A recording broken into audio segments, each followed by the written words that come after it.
Hello நேயர்களே, இது என்ன மாவெல்லாம் இங்க அரைச்சு வச்சிருக்காங்க, இது என்னது அப்படின்னு நீங்கெல்லாம் நினைச்சுட்டு இருப்பீங்க. பட் ஆனா நான் பண்ண போற இந்த ஆந்திரா ஸ்டைல் அமராவதி மோர் குழம்புக்கு ஹைலைட்டே இந்த மாவு தான். இதோட 3 ஐட்டம் இதுல புதுசா சேர்க்க போறது. இந்த 3 ஐட்டம் சேர்த்தாதான் ஒரிஜினல் ஆந்திரா அமராவதி மோர் குழம்பாக இருக்கும்.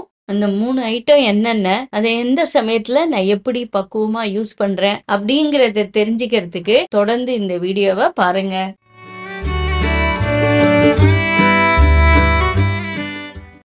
ஹலோ, வணக்கம் நண்பர்களே, எல்லாரும் எப்படி இருக்கீங்க? Welcome to Lal pumpkin 123 channel once again. இன்னைக்கு நான் வேற ஸ்டேட் லெவல் ஃபுட் ரெசிபி ஒன்று சொல்ல போகிறேன். அதாவது நம்ம பக்கத்து நெய்பரிங் ஸ்டேட்டான ஆந்திர பிரதேஷ், ஆந்திராவில் ஃபேமஸாக செய்யக்கூடிய ஆந்திரா ஸ்டைல் மோர் குழம்பு, அதாவது அமராவதி மோர் குழம்பு. அது என்ன பண்ணுவாங்க, ஒரு சின்ன போண்டா பண்ணி அந்த போண்டாவோட சேர்த்து செய்கிற ஒரு டிஃப்ரெண்ட்டான மோர் குழம்பை உங்ககிட்ட சொல்கிறேன். இது ரொம்ப நல்லா இருக்கும், டேஸ்டாக இருக்கும், பசங்க இல்லாமல் ரொம்ப விரும்பி சாப்பிடுவாங்க. எப்படி பண்ணுறது அப்படின்னு சொன்னால் ரொம்ப சுவையாகவும் இருக்கும். இது நான் ஒரு தடவை ஆந்திரா அதில் போன போது அங்கே ஒரு வீட்டில் பண்ணி கொடுத்தா, அவட்ட அந்த ரெசிபியை கேட்டுன்னு இதை நான் செய்கிறேன். பாருங்கள் என்னென்ன இதுக்கு தேவையான பொருட்கள் அப்படின்றத நான் சொல்கிறேன். முதல்ல ஃபஸ்ட்டு ஒரு கப்பு நல்ல தயிராக எடுத்து வச்சுக்கோங்க. கொஞ்சம் செமி புளிப்பாக இருந்தாலும் நல்லாயிருக்கும். சில பேர் எனக்கு புளிப்பு சுவை ஜாஸ்தி வேண்டாங்கன்னா ஃப்ரெஷ் கேர்டு எடுத்துக்கலாம். இதுவும் நல்ல ஃப்ரெஷ்ஷான கேர்டு தான், பட் கொஞ்சம் லைட்டு புளிப்பு வச்சுருக்கேன். ஒரு கப்பு தயிர் எடுத்துக்கோங்க. இந்த தயிரை என்ன பண்ணுறீங்கன்னா மற்ற வச்சு கடைஞ்சி வச்சுக்கோங்க. ஃபஸ்ட்டு இந்த போண்டா பண்ணுறதுக்கான இன்க்ரீடியன்ஸை சொல்லிடுறேன். இந்த போண்டாவுக்கு நம்ம என்ன பண்ணுறோன்னா, எப்பயுமே வடைக்கெல்லாம் ஊற வைக்கிற மாதிரி தான், பட் வடைக்கு எடுக்கிற அளவு குவான்டிட்டி வேணால் இது ஒரு 1/4 கப்பு உளுத்தம்பருப்பு எடுத்து இதை ஒரு 2 மணி நேரம் நல்லா கலஞ்சி ஊற வச்சுக்கோங்க.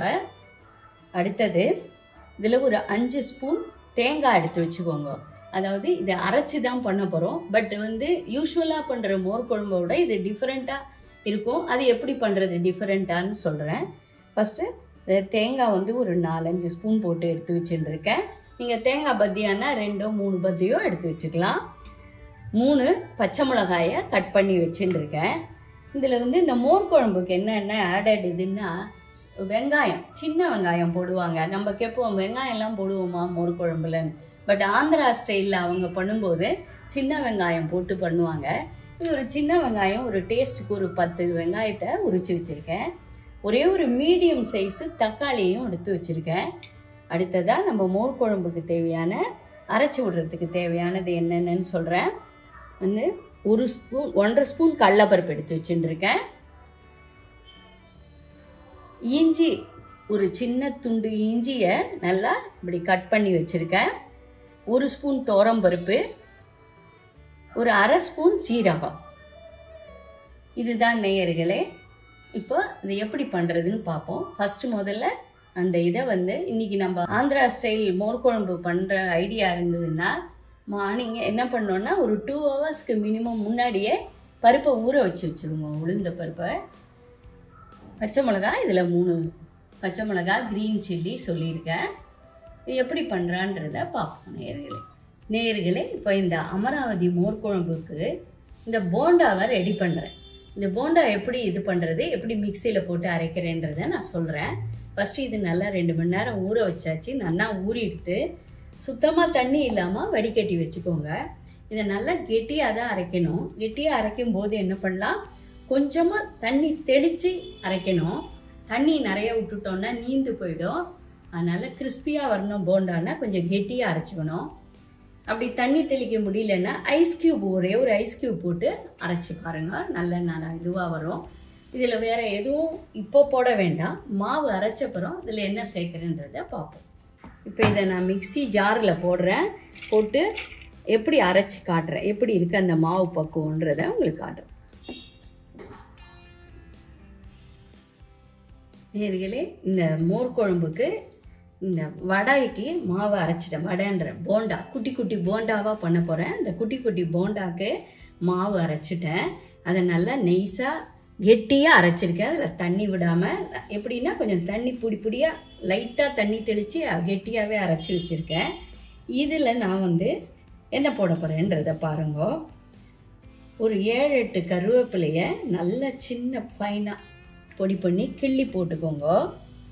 அதில் நம்ம உப்பு ஆட் பண்ணாதனால இந்த மாவில் கொஞ்சமாக தேவையான அளவு உப்பு போட்டுக்கலாம். பெருங்காய பொடி, காரத்துக்காக நான் என்ன பண்ணுறேன்னா ஹோம்மேடு ஜீரா பொடி, மிளகு பொடி போட போகிறேன். இப்போ பாருங்கள், மிளகை வந்து நல்லா நைஸாக அரைச்சி வச்சுருக்கிறதுனால இது வெடிச்சு ஒன்றும் பண்ணாதே. ஒரு 1/4 டீஸ்பூன் மிளகு போடுறேன். காரத்துக்கு தகுந்த மாதிரி போட்டுக்கலாம். அதே 1/4 டீஸ்பூன் அளவுக்கு சீரகம் போடுறேன். இதை நம்ம நல்லா ஒரு பேட்டர் வச்சு நல்லா கெட்டியாக கலந்துக்கலாம். இந்த உப்பும் ஒன்றா கலந்துக்கும், இந்த ஏர் இருக்கிறதும் வெளியில் ரிலீஸ் ஆகி வந்துடும். ஸோ இந்த பேட்டர் வச்சு நல்லா கலக்கி விட்டுருங்க. கையால் கூட கலக்கலாம். இதில் வந்தால் நல்லா ஈவனாக வரும்.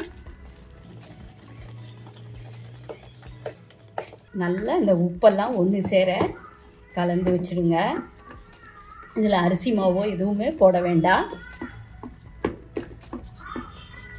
நல்லா குட்டி குட்டியாக போண்டா பண்ணுறதுக்கான மாவு ரெடியாக எடுத்து இதை முதல்ல செஞ்சு ரெடியாக எடுத்து வச்சுக்கலாம். ஒரு 5 மினிட்ஸ் நல்லா வந்து இந்த பேட்டர் போட்டு இது பண்ணிங்கன்னா சாஃப்டாக வரும். பாருங்கள், நல்லா மிக்ஸ் பண்ணிட்டேன். நல்லா ஏரெல்லாம் ரிலீஸ் ஆகிடு வரும். இப்போ என்ன பண்ணோம், இதில் இப்படி ஒட்டினாலும் கவலை இல்லை, தட்டினேன்னா ஒட்டாமல் வந்துடும். இதை அப்படியே எடுத்து வச்சுக்கலாம். இப்போ எண்ணெயில் இதை சின்ன சின்ன போண்டாவாக பொரிச்சு எடுக்கலாம்.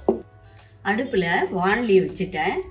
இந்த குட்டி குட்டி போண்டாவுக்கு தேவையான அளவு எண்ணெய் விட்டுருக்கேன். இந்த எண்ணெய் சூடாகிடுது. ஃபஸ்ட்டு கொஞ்சம் தண்ணி எடுத்து வச்சுக்கோங்க. கையை அதில் அப்படியே நனைச்சிட்டு இந்த போண்டாவை சின்ன சின்ன உருண்டையாக உருட்டி போடுங்க. கொஞ்சம் ப்ராசஸ் ஜாஸ்தி தான் இது. பட் லீவு நாளில் இதெல்லாம் பண்ணி நீங்கள் குழந்தைங்களுக்கு கொடுத்தீங்களா ஒரு வித்தியாசமாக இருக்கும். அப்போ கொஞ்சம் தண்ணி இது பண்ணிட்டு உருட்டினீங்கன்னா நல்லா உருட்டை ஈஸியாக வரும். சின்ன உருண்டையாக போட்டாலே போதும், நல்லா ஊறிட்டு ஒப்பின்னு இருக்கும்.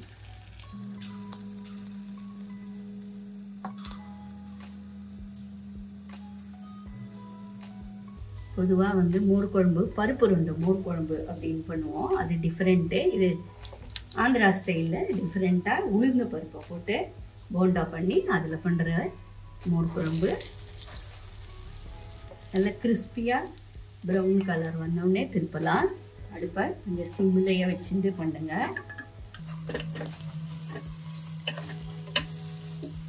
பாருங்கள், அடுத்த இடம் போட்டு முடிச்சுடுறேன்.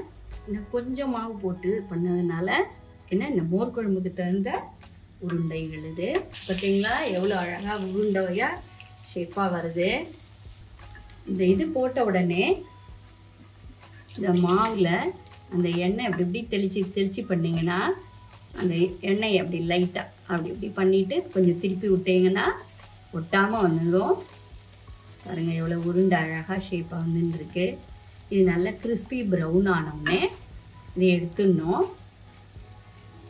அப்புறம் நம்ம மோர் குழம்பு எப்படி பண்ணுறதுன்றத பார்க்கலாம். ரெடி ஆகிடுத்து. இப்போ உருண்டையெல்லாம் தனியாக எடுத்து வச்சுக்கிறேன்.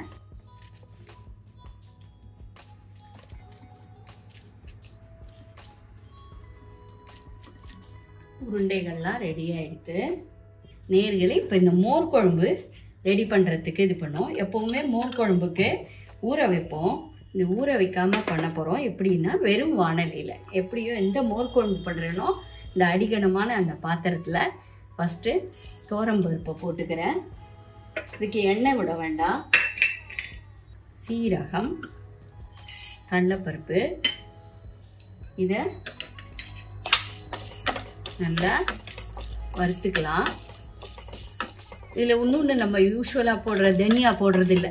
தனியாலாம் இதில் வேண்டாம். இந்த வறுத்துட்டு ஒரு புது விதமாக இது பண்ணலாம். நம்மளே கூட மோர் குழம்புக்கு இந்த மாதிரி வறுத்துட்டு பண்ணோம்னா அது ஒரு தனி டேஸ்ட்டாக இருக்கும். ஆந்திராவில் அவங்க வந்து இந்த மாதிரி வறுத்து பொடி பண்ணி தான் பண்ணுவாங்க. இது கொஞ்சம் அப்படியே லேசாக வறுத்துட்டு இருக்கும்போது இதில் எடுத்து வச்சிருக்கிற பச்சை மிளகா 3 கட் பண்ணி வச்சுருக்கேன். இந்த பச்சை மிளகாயை அதில் போடலாம். வறுக்கும் போதே அந்த ஜீரக வாசனை அப்படியே தூக்குறது. கட் பண்ண இஞ்சியை போடுறேன். கருவேப்பிலை இதோடு கூட எடுத்து வச்சிருக்கிற தேங்காயும் அதில் ஒன்றா போட்டுடலாம். இப்போ பாருங்கள், பருப்பு எல்லாமே வறுபட்டு வந்துடுது. ஆஃப் பண்ணிடலாம், கருப்பாக போயிடும் பருப்பெல்லாம். இப்போ பாருங்கள் நேயர்களே, இந்த வறுத்த இதை வந்து தனியாக ஒரு கிண்ணத்தில் எடுத்து வச்சுட்டு ஆற வச்சுட்டேன். இப்போ நம்ம மோர் குழம்பு ரெடி பண்ணலாம். இப்போ பாருங்கள், இந்த வறுத்து அரைச்ச சாமான்லாம் நல்லா ஆறின பிறகு மிக்சியில் நல்லா அரைச்சிக்கலாம். இது ஆறட்டும். அதுக்கப்புறம் இப்போ வந்து மோர் குழம்பு எப்படி பண்ணுறதுன்றத பார்ப்போம். ஃபஸ்ட்டு வானலியில் நான் தேங்காய் எண்ணெயை வச்சே பண்ண போகிறேன். தேங்காய் எண்ணெய் காஞ்சதும் கடுகு போட்டு உடனே வெங்காயத்தை போட்டுடலாம். கடுகு பொரிக்கிறது.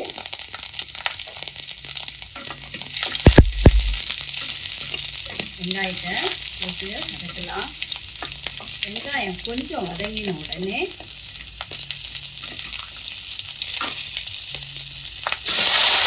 தக்காளி எடுத்து வச்சிருக்கிற மீடியம் சைஸ் தக்காளியை கட் பண்ணி இதோட வதக்கிக்கலாம். இதில்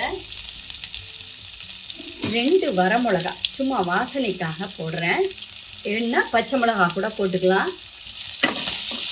நான் இதெல்லாம் வரமிளகா போட்டால் அது ஒரு டிஃப்ரெண்ட்டாக தெரியும், காரத்துக்காக சொன்னேன். ஏன்னா ஆல்ரெடி மோர் குழம்புக்கு மிளகா சேர்த்து அரைக்க போகிறோம்.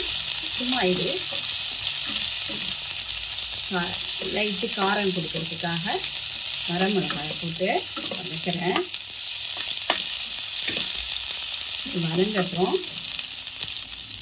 கருவேப்பிலையை கிள்ளி போடலாம்.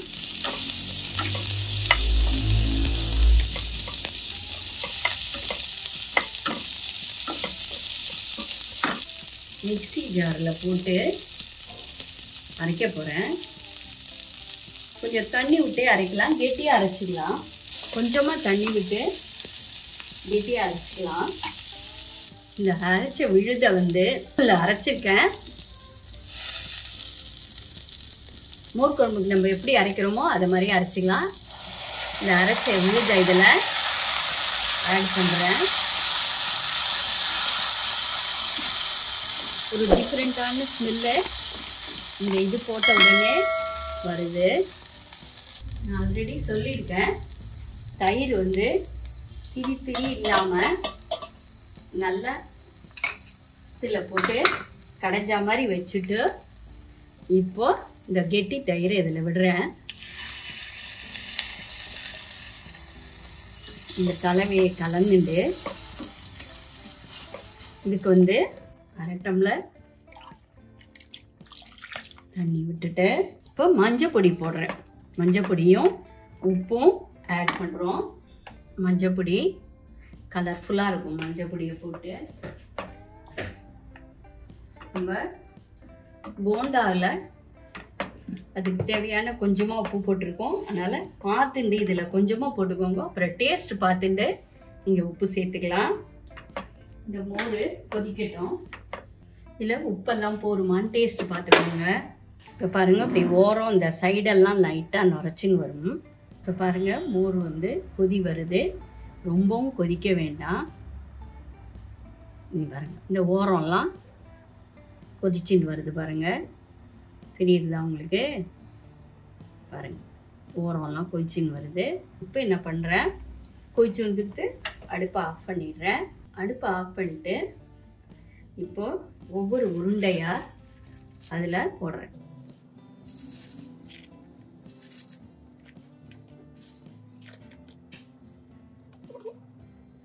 இப்போ பாருங்கள், இந்த உருண்டை அதோட சேர்ந்து நம்ம சாப்பிட்றச்சு நல்லா ஊறிண்டு அருமையாக இருக்கும். பருப்பு சாதத்தில் இதை மோர் குழம்பு தொட்டுண்டு நல்லா சாப்பிட்லாம். ரொம்ப டேஸ்ட்டாக இருக்கும். இதை பார்த்துட்டு செஞ்சு பாருங்கள். உங்களோட கமெண்ட்ஸை எனக்கு சொல்லுங்கள். லைக் பண்ணுங்கள், ஷேர் பண்ணுங்கள். மறக்காமல் நம்மளுடைய சேனல் நேம் லால் பம்கின் 123 மறக்காதீங்க நேயர்களே. நீங்கள் செஞ்சு பார்க்கலாம் வாங்க. அருமையாக இருக்கும். சுட சுட சாப்பிட்லாம்.